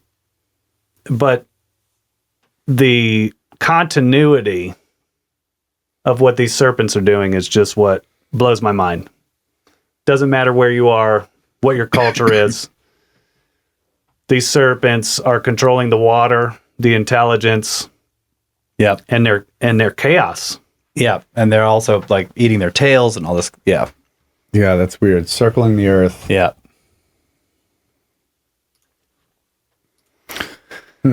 So we go a little bit Lancelot. later.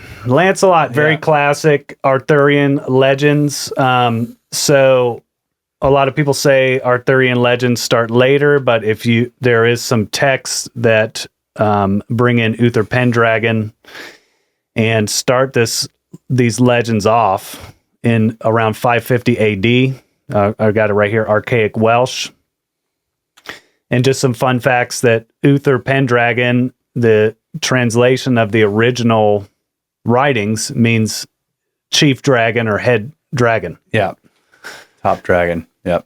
So, and Lancelot, Arthur really didn't fight dragons, but there is a story about the red and the white dragon that Merlin prophesizes, and that now is interpreted as a symbolization of the Britons and the Anglos fighting, and you end up with the red. You end up with the red dragon maintaining victory over its land, and then you get the Welsh flag. So, but definitely the dragon culture there goes way back. And this is kind of the first time you see the spear tail, spear tongue. Well, yeah, okay. I was going to say the depiction of Regulus, but you're saying that was a much later drawing. Yeah. Well, there that- was some that we serpent- looked at with the spear tongue. That serpent had a speared tongue. Okay. Yeah. But that drawing was made later, you were saying. Yeah, it's a later made drawing, Yeah, right? Yeah. So there we have on the European continent for a millennia. We haven't even let me dig this guy first real quick. Oh. What about St. Patrick? Did you get St. Patrick and the dragon? I have St. George. St. George. I'm sorry. St. George. St. Patrick drinks Drank Drinks. beer. That's right. beer, dude. I looked at the beer and I You know thought what? St. I'm outta Patrick. Yeah. No, we'll get there. So He is green, though. he is green. Like a dragon. Yeah. St. George. That's what I meant. Well, definitely this Irish monk, Saint Columba, for sure was drinking because he was an Irish monk. So we can correlate there. He was drinking a whole lot. 565 AD. He encountered locals burying a man mauled by a water beast in the river Ness. So, and then Loch Ness it's the Loch is the lake. Yeah. the lake. So, anyway, so this is actually the original story of Loch Ness. Later, obviously, there's been a lot of controversy. There's definitely been some hoaxes.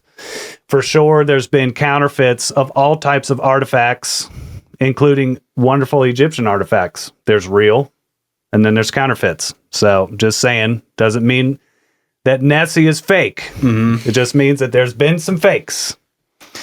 So anyway, this is just a good story on the origination, way before people were faking Oh, yeah. Nessie. That's we go all the way back there. We can go to St. George for sure. So that's around 1000 AD. Do you want to read that, Russ? The story goes that the dragon originally extorted tribute from the villagers. When they ran out of livestock and trinkets for the dragon, they started giving up a human tribute once a day. One day, the princess herself was chosen as the next offering. As she was walking towards the dragon's cave, St. George saw her and asked her why she was crying. And the princess told the saint about the dragon's atrocities and asked him to flee immediately in fear that he might be killed too. But the saint refused to flee, slew the dragon, and rescued the princess. That's classic. Very super classic story. Yeah. So now we're up to our modern classics. I like how he's depicted as a tiny dragon. Yeah, so was the other one. The one that Lancelot was killing. He was also tiny. Small, yeah. And if we go back to the Daniel story, where he fed him, so in the Apocrypha, where Daniel goes into Babylon, it's also a small dragon. A small one. And that story's much older. But, small, and he feeds him fat and tar. And then it ignites him or something, and it basically doesn't mix well. But this is some of our classic dragon iconography for sure. And he's literally a saint. So,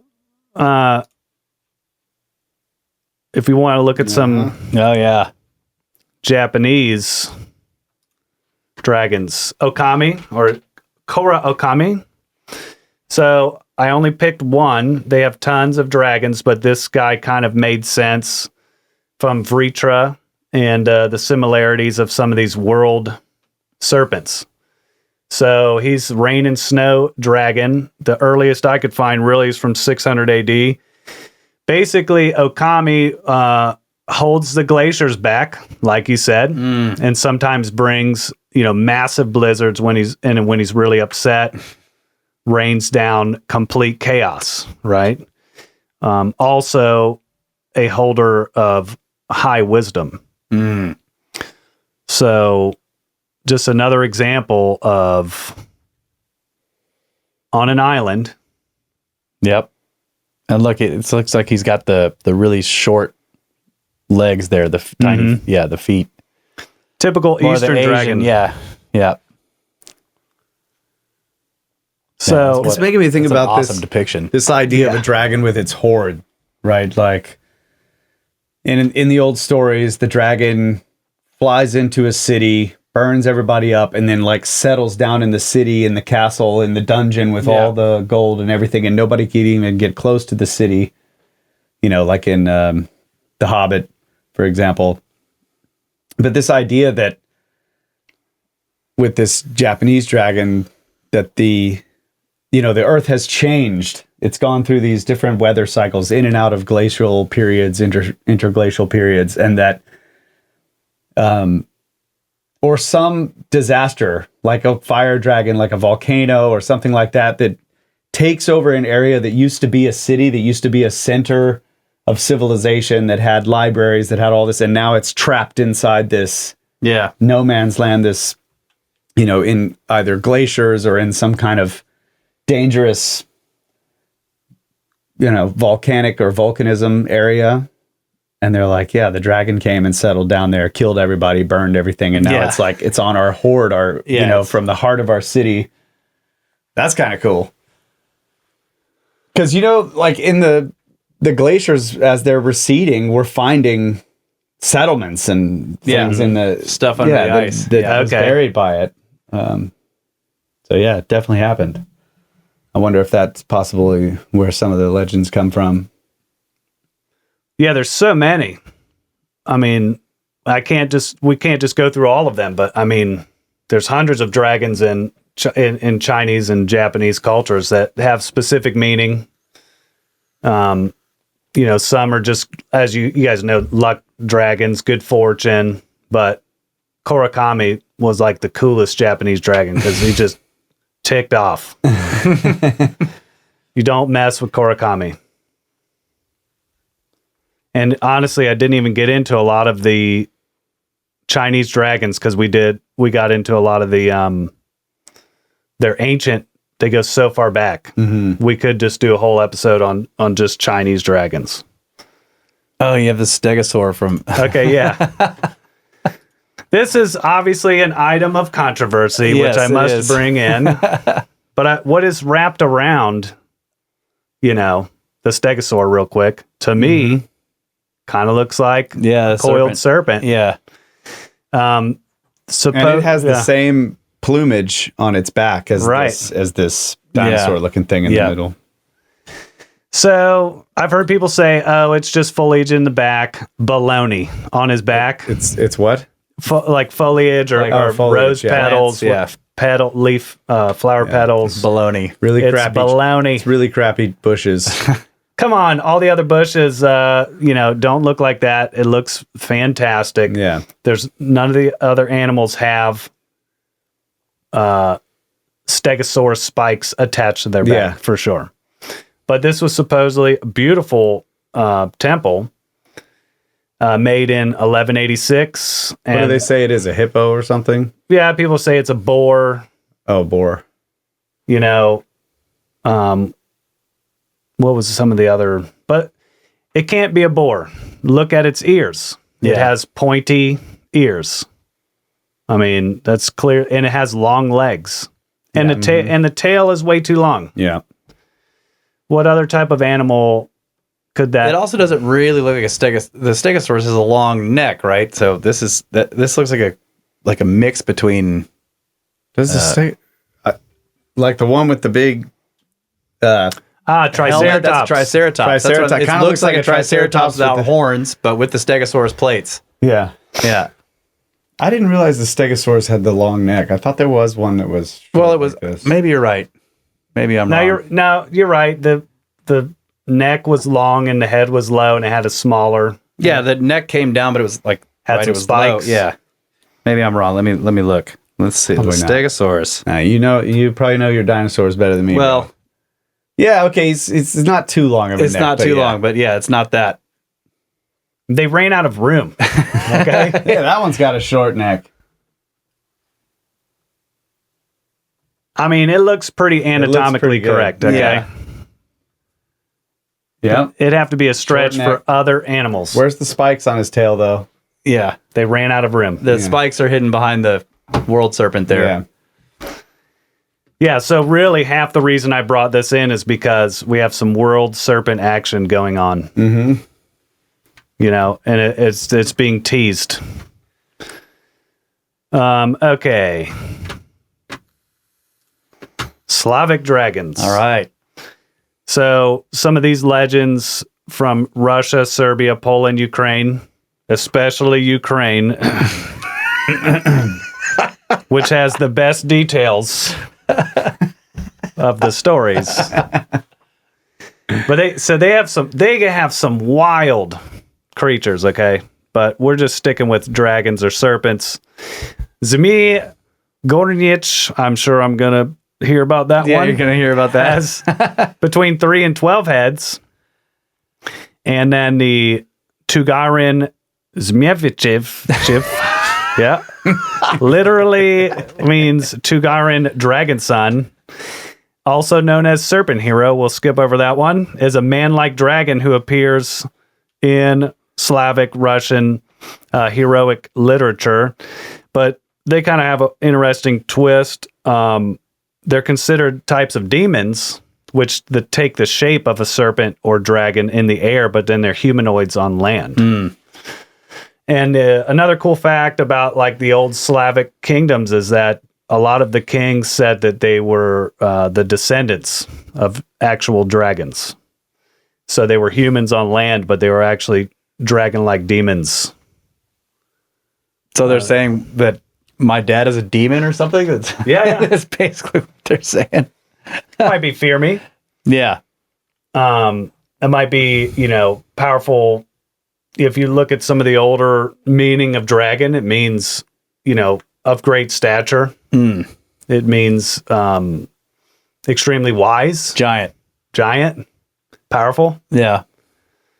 So.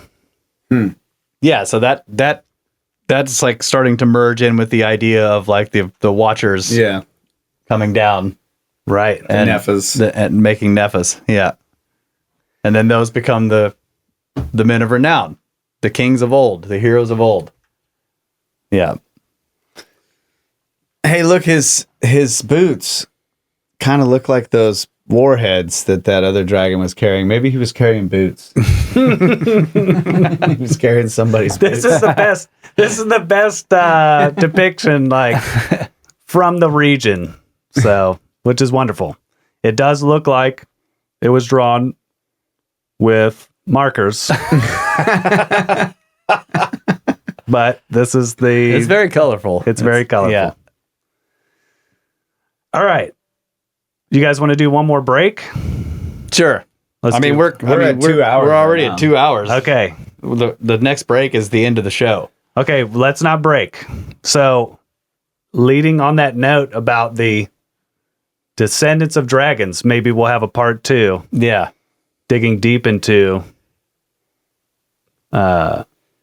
maybe the Watchers coming down and the serpents come full circle, pun intended. Yeah, because I mean, and then if you listen to all the episodes with Marty, and that the UFO phenomena is closely connected to demons. Mm-hmm. So now we have dragons that are possibly like ancient demons, Mm-hmm. and then they also could take on humanoid forms, and then therefore breed with humans. And then you have the modern UFO phenomenon, which is also supposed to be doing some kind of hybridization Yeah. thing and making children. So right at the end of the show, we're getting really weird. Yeah, this is where you need the red string and start drawing stuff. Yeah. All right. Well, this is the idea of this dragon flying around, and then when it gets on land, it's a human. Literally makes me think of a spaceship. Like you have a ship that you're flying around, and people think like it's a flying scaled serpent. Yeah. Yeah, and then it comes down, and a man walks out of it, and the ship is just like a husk or a shell. Right. It's not even doesn't do anything. Yeah. You know what a UFO also looks like? A meteor Yep. Yeah. when it's breaking the atmosphere. Oh yeah. Mm-hmm. So the dragon Yeah, it's breathing entering fire. the atmosphere, breathing fire, lands And when on it's the taking planet. off, it's Yeah. making thunder. It's thunderbolt. Yeah. Well, I guess we'll leave it there then. It's going to be a TBD. Remember how the Sumerians would say it. The kingship was brought down Yep. into, Uruk or Eridu. Brought down from heaven. Brought Yeah. down from heaven. Kingship was. And then the kings were always like part God. They had human and divine ancestry. Mm-hmm. So you're saying that the old rulers of Russia, Serbia, Poland, Ukraine, that these ancient kings were saying the same thing, that like, I have the blood of the gods, Yep. of dragons. Yeah, and you go back to the meaning of the Sumerian writing of dragon is, great serpent, which divine serpent. Yeah, what was it? Usum Gal. Usum Gal. Right. Dragon, huge. Yeah. Huge serpent. Yeah. But if you dig into the meaning, sometimes literally the kings were called. No, they had this as a title. Yeah. Yeah. Great serpent. Yeah, so great serpent meant king. But in the particular story that I brought up, it was the Usum Gal fighting Ninurta. Yeah. So that they later took on that title. So I mean, there's definitely some interesting correlation there. Enki had this name too. What did they call him? I had it in my presentation. Enki was never like in any imagery was never associated with serpents, but he did wear, like all of the Sumerian gods, he wore this scaled garment. It looked like it was made of scales. Mm-hmm. But other than that, but they called him the Great Serpent, Right. or the feathered serpent, or the flying serpent. Right. They referred to him as that. And again, the serpent is associated with knowledge and the deep waters and fertility. It's always the deep waters. Yeah. And fertility is the passing on of intelligence, really, right? So like Even in reproducing. Australia, right? I'm sure you have that later in your presentation. The rainbow serpent comes from the deep rainbow water. serpent, Yeah. Yeah. Yeah. Yeah, It's I mean, like the that's- ancient creator. Yeah. Yeah. Right. All around the world. Yeah. Every island, every isolated civilization has a world serpent that brings the knowledge and most of the time lives in the sea. Yeah, and can sometimes cause total chaos. Well, knowledge is chaos. It can bring chaos. Ignorance is bliss. Yeah, you're the Garden right. of Eden Oh yeah, it was is ignorance. Yeah. which was bliss. So I'm looking at the etymology of serpent, and it's like this serpens, the Latin, means creeping thing. Yeah. So that's interesting when you think about glaciers or something like that. It's like it's slowly just creeping along. It's serpentine, so it's like the way serpents move was really the way why they named them serpent, because it was creeping, just like quietly, like Yeah. so.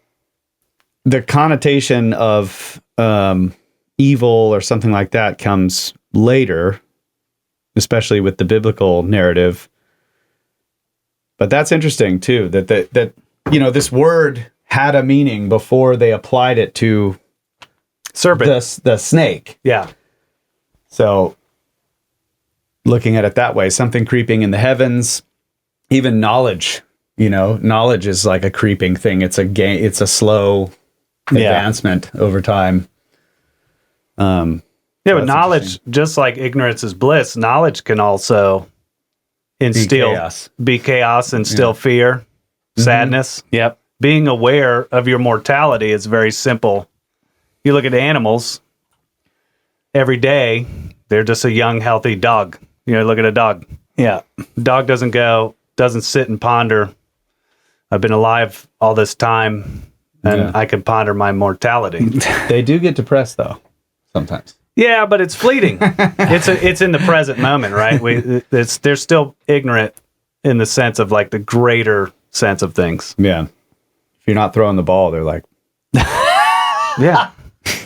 You can throw a ball to a really old dog and they'll go waddle and hobble like, yeah, just like yesterday. You know? Our dog, like, she runs up the stairs, falls. I'm like, please, you're 13 years old. You're going to die. She just rolls down the stairs. I'm fine. Just like when I was young.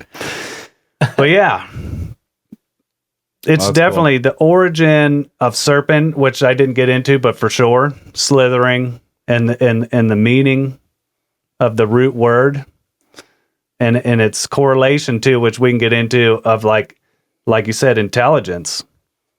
And why do we associate, out of all things, you know, serpents or reptiles with intelligence and medicine? Mm-hmm. Yeah, that's a weird one. Okay, alchemy. Obviously, you had the clasp serpent, which I forgot the original name for. The Ouroboros? Ouroboros. Yeah. But then you also have the serpent twisting. Yeah, the caduceus. The caduceus. Yeah. But these have really ancient origins, and why? In the temples in Egypt, every doorway has like a depiction of a gate with serpents coiling up the pillars on the sides. It's weird. It's like there's always every door, like every. I always find that interesting in terms of knowledge. And then there's like a sun disk with wings. Yeah, at the top. Knowledge opening serpents. doors. Yeah, going through doors. It's like, I don't know. And then what is it? The Quechua word, amaru. Amaru. Yeah, it means serpent, but also knowledge is their same word for knowledge. Yeah, it's wild. Well, we didn't get into the North American native people, the Inuits, you know, the Americas, Mesoamerican, North American people. Next week? Yeah. When are we going to, that's what we have to tell people. When are we going to do part 2? Like, I know you're busy. Next year. Next 2028. 2028. Yeah, we can commit to in the next 2 weeks. Yeah. And it'll just be remote because you're going back home. That's right. Yeah. I'm not going to stay here 2 weeks. Same as the Giants. First one is in person. Yeah. Then the next 4 are remote. Yeah. Yeah. Well, I think next episode we're going to get into the real weeds. So we see the massive history. We're going to slither Now we're going to slither into through the weeds. Into the weeds. All right. Just like a snake. Fantastic. Well, there you have it, folks. Yep. Danger noodles Danger noodles. that fly. Normally with other guests, we would tell him where to find his website and his research, but he doesn't have that stuff. Yeah, So he does. yeah, don't look up his stuff. My other job is with the CIA. I cannot give you any other information. Yeah, this is not his normal thing. So he doesn't have a website or an email No. or a podcast or whatever. So Catch me on the next Serpent Bros. Dun, dun, dun. all right, you guys, thank you so much. Yep. Happy New Year. Happy New Year. And we love you. Always have. Always will. Good night, Adamu. Get back to work. I will.